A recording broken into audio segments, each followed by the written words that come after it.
नमस्कार दोस्तों, स्वागत है आपका एक्सिस इंस्टीट्यूट के यूट्यूब चैनल पे। इस चैनल पे हम लोग विभिन्न टेक्निकल एग्जाम से संबंधित तैयारियों को कर रहे हैं। इसमें सीरीज़ में हम लोगों का चल रहा है अभी इन्वायरमेंटल इंजीनियरिंग। इसमें मैं बता रहा हूँ आपको पाइप्स के बारे में, conducts for transportation of water. इस पाइप में मैंने आपको पहले लास्ट वीडियो में CI पाइप्स के बारे में बताया था और उसके जॉइंट्स के बारे में बताया था। अब मैं आपको नेक्स्ट पाइप बता रहा हूँ स्टील पाइप्स। स्टील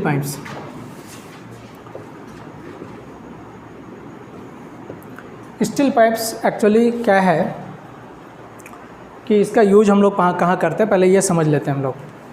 आपको मैंने एक डायग्राम बताया था लास्ट वीडियो में, आप फिर से देख लीजिए। ये आपके पास एक इंटेक होता है, इस इंटेक से आप फ्लो करवा सकते हैं ग्रेविटी फ्लो और प्रेशर फ्लो, लेकिन ग्रेविटी फ्लो कॉस्टली होगा और इस वजह से हम लोग प्रेशर फ्लो का करवाते हैं। तो अब इंटेक से हमारा यहाँ पर वाटर ट्रीटमेंट प्लांट है। तो इस वाटर ट्रीटमेंट प्लांट में जो पानी आएगा, that water is known as raw water, कच्चा पानी, रॉ वाटर। ठीक है, यहाँ से जो पानी मिलेगा हम लोग को, that water is raw water. ठीक है, अब ट्रीटमेंट प्लांट से जो हम लोग पानी फिर भेजते हैं, that is the clear water. यहाँ से कहीं किसी माध्यम से भेज रहे हैं, that is known as clear water. तो ये क्लियर वाटर है। रॉ वाटर का आप ट्रीटमेंट करते हैं, ट्रीटमेंट का विभिन्न प्रक्रिया है और विभिन्न प्रोसेस है, उसको हम लोग अलग देखेंगे। तो इंटेक वेल से WTP तक जो वाटर हम लोग लाते हैं, जनरली इसमें हम लोग क्या करते हैं, यहाँ पर हम लोग माइल्ड स्टील पाइप का यूज करते हैं। माइल्ड स्टील पाइप या फिर कह सकते हैं स्टील पाइप्स का हम लोग यूज करते हैं रॉ वाटर को कैरी करने के लिए। मतलब इंटेक टू WTP ले जाने के लिए जो रॉ वाटर का यूज है, जो आप पाइप का यूज़ करते हैं, that is the steel pipes. इसके अलावा डिस्ट्रीब्यूशन में स्टील पाइप का यूज हम लोग कर सकते हैं, लेकिन हम लोग करते नहीं हैं। क्यों नहीं करते, हम बताते हैं आपको। तो इसका मेन यूज होता है रॉ वाटर को, या सिफॉन में भी हम लोग इसका हम लोग यूज कर सकते हैं। यहाँ पर भी हम लोग स्टील पाइप का यूज कर सकते हैं। ये क्या है, स्टील पाइप आपको डिफरेंट थिकनेस का मिलता है ना, made up of different thickness.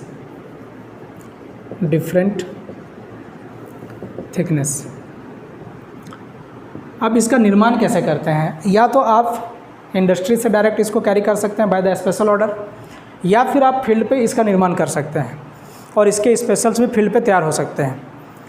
इसमें क्या है कि जैसे कि आपके पास एक प्लेट है, suppose we have a plate of steel, mild steel का एक प्लेट है, स्टील प्लेट। अब आपको एक पाइप बनाना है, तो आप क्या करते हैं, इसको टर्न करते हैं। आपको जो लेंथ चाहिए या जो डाया चाहिए उसके अकॉर्डिंग इसका विड्थ रखते हैं। ये 2πr हो जाएगा। r is the radius of the steel pipe which is required in the proper place. अब इसको हम लोग मोड़ के वेल्ड कर देते हैं। तो ये जब मुड़ेगा तो वेल्ड होकर एक पाइप का निर्माण करेगा। तो दैट पाइप, मतलब ये पाइप को आप क्या कर सकते हैं, स्पेशल ऑर्डर इन इंडस्ट्री में आप स्पेशल ऑर्डर से बनवा सकते हैं, या फिर क्या कर सकते हैं, मैन्युफैक्चर एट साइट पे आप मैन्युफैक्चर भी कर सकते हैं by the process of welding. ठीक है, अब ये आपका बन जाता है। इसका क्या होता है, ये डिफरेंट थिकनेस में मिलता है। अब ये स्टील प्लेट आपका 8 mm थिकनेस है, तो पाइप का भी थिकनेस 8 mm हो जाएगा। अगर ये 10 mm का है तो पाइप 10 mm हो जाएगा, 12 mm है तो 12 mm का हो जाएगा। तो आप जिस थिकनेस में चाहते हैं उस थिकनेस में आपको ये पाइप मिल सकता है, जैसा चाहें, और आप साइड पे बना सकते हैं। आपको कोई ज़रूरी नहीं कि आप स्पेशल ऑर्डर करें ही इंडस्ट्री में तो ही आपको ये पाइप मिलेगा, ऐसा कोई ज़रूरी नहीं। अब ये क्या होता है, इंटरनल प्रेशर के लिए बहुत ही इंटरनल प्रेशर किस नेचर का होता है, ये होता है नेचर इसका क्या होता है, इंटरनल प्रेशर का नेचर टेंशन नेचर टेंशन होता है। तो स्टील जो होता है आप पहले से भी जानते हैं कि टेंशन में बहुत स्ट्रांग होता है। तो ये जो पाइप होगा steel pipe, this is strong in tension, है ना। ये जो होगा आपका स्ट्रांग इन टेंशन होगा, यानी टेंशन के लिए आपको सोचना नहीं। कहने का मतलब क्या है कि चूँकि इंटेक से WTP तक बहुत ज़्यादा हैवी वाटर कैरी होता है, हैवी वाटर कैरी होने की वजह से इंटरनल प्रेशर बहुत ज़्यादा होगा। तो this is tension in nature होगा, और टेंशन के लिए आपका स्टील जो होता है सफिशिएंट स्ट्रांग होता है। तो स्टील पाइप जो है आपका स्ट्रांग इन टेंशन है। अब ये जितना भी बड़ा साइज में आप चाहें, जिस डाया का चाहें आप बना सकते हैं, है ना। अब देखिए इसका क्या है डिसएडवांटेज, क्या है डिसएडवांटेज इसका ये है कि ये जो स्टील पाइप है इसका जो कंप्रेसिव नेचर, कंप्रेसिव जो होता है, कंप्रेसिव स्ट्रेंथ वो आपका लो होता है। कंप्रेसिव स्ट्रेंथ लो, कहने का मतलब ऐसा है कि कंप्रेसिव स्ट्रेंथ लो होने का मतलब ये नहीं है बिल्कुल कि ये ब्रेक कर जाएगा, है ना। इसका मतलब ये नहीं कि ब्रेक कर जाएगा, but this will be bend, ये बेंड हो जाएगा। या जैसे ये पाइप है तो यहाँ पर कुछ इस तरह का शेप हो जाएगा। तो बेंड होने के वजह से क्या होगा, फिर जो वाटर कैरिंग आपका ये है कैपेसिटी, उसमें फ़र्क पड़ेगा और उसके वजह से फिर बरस्टिंग हो सकता है पाइप, ठीक है ना। अब कहीं बेंड हो गया, डाया छोटा हो गया, जैसे यहाँ बेंड हो गया, है ना, ये पाइप है, अब ये बेंड हो गया इस तरह से, तो यहाँ डाया छोटा हो जाएगा तो प्रेशर यहाँ बिल्ट होगा, है ना। प्रेशर बिल्ट होगा तो यहाँ बरस्टिंग हो सकता है, तो या फिर किसी जॉइंट पे बरस्ट हो सकता है।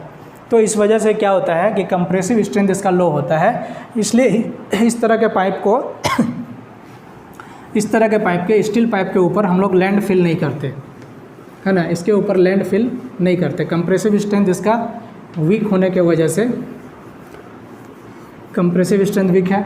जैसे कि ये पाइप है आपका, अब वाटर जा रहा है तो इंटरनल प्रेशर बिल्ट हो रहा है, वाटर अगर इससे पास हो रहा है तो इंटरनल प्रेशर बिल्ट हो रहा है।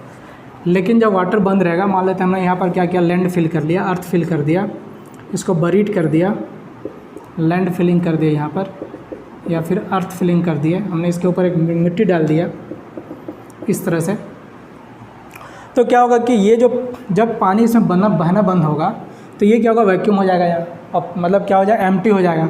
मान लेते हैं पानी फ्लो नहीं कर रहा है, वाटर फ्लो नहीं कर रहा है, तो ये जो प्रेशर आपका बिल्ट हो रहा था, दिस इंटरनल प्रेशर, ये इंटरनल प्रेशर क्यों बिल्ट हो रहा था, इंटरनल प्रेशर बिल्ट हो रहा था ड्यू टू फ्लोइंग वाटर ना, फ्लोइंग वाटर से आपका इंटरनल प्रेशर बिल्ट हो रहा था। लेकिन जैसे पानी बहना बंद होगा ये इंटरनल प्रेशर बंद हो जाएगा, यानी इंटरनल प्रेशर आपका जीरो होगा, नो फ्लो नो टेंशन, है ना।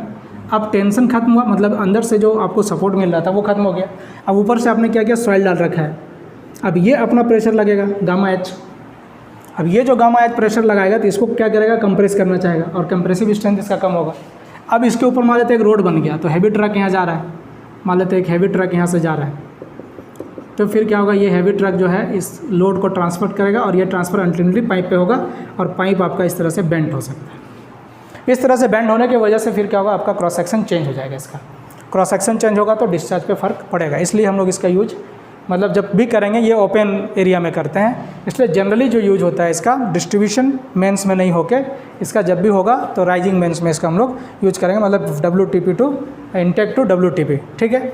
अब इसका दूसरा प्रॉब्लम क्या है कि ये जो है